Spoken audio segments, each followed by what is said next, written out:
यह एक एलियन है जो बिल्कुल प्रेडेटर की तरह दिखता है, लेकिन उसकी नस्ल की आदतें बिल्कुल अलग हैं। हर महीने वह अनजान ग्रहों की यात्रा करता है, लेकिन वहां के रहने वाले जीवों को मारने के लिए नहीं, बल्कि यह मापने के लिए कि क्या उस ग्रह का माहौल उसकी जाति के बसने के लिए ठीक है या नहीं। लेकिन जब वह एक ग्रह पर पहुंचता है जिसका नाम है K30, तो उसे पता चलता है कि एक स्पेसशिप जो उसने पहले कभी नहीं देखा उस ग्रह की सतह पर खड़ा है। क्या यह ग्रह पहले से किसी और एलियन सभ्यता के कब्जे में है? जिज्ञासा से एलियन जांच करने का फैसला करता है।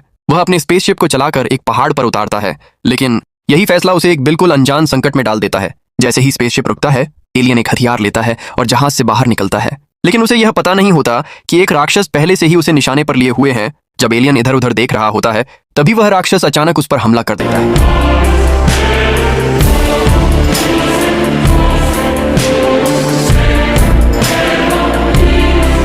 आखिरी सेकंड में एलियन अपना हाथ उठाता है, हाथ की ब्लेड निकालता है और उस खतरनाक शिकारी को मार देता है।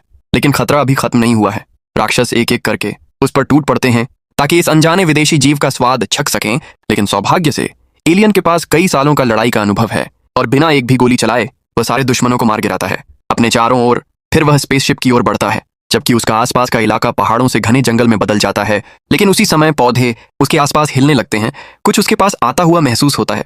एलियन तुरंत अपना हथियार पकड़ता है, लेकिन अगले ही पल वह मुड़ता है और भागने लगता है। कई राक्षस जंगल से कूदकर बाहर आते हैं और दौड़ते हैं एलियन की ओर। पकड़े जाने से ठीक पहले एलियन एक शानदार स्लाइडिंग अटैक करता है। वह राक्षसों पर गोलियां चलाना जारी रखता है, लेकिन घने जंगल में राक्षस गोलियों को चकमा दे देते हैं एलियन के लिए।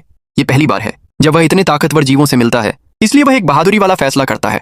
वह चालाकी से इलाके का इस्तेमाल करता है दूरी बनाने के लिए। जबकि राक्षस उस पर दौड़ते रहते हैं, अचानक एलियन सामने आता है। अपनी बेहतरीन शूटिंग कला के साथ वो राक्षस जो उसका पीछा कर रहे थे एक एक करके जमीन पर गिरते हैं। लेकिन उसी पल एक राक्षस बगल से उस पर कूदता है, उसके पास से निकलता है। लेकिन सौभाग्य से एलियन फिर भी लड़ाई जीत जाता है। लेकिन जब वह स्पेसशिप की ओर देखता है जो दूर से चमक रहा होता है, वह देखता है एक विशाल जीव को जो जोर से दहाड़ते हुए उसकी ओर आ रहा है। एलियन की नजर से यह साफ होता है कि अब उससे भी बड़ी लड़ाई उसका इंतजार कर रही है।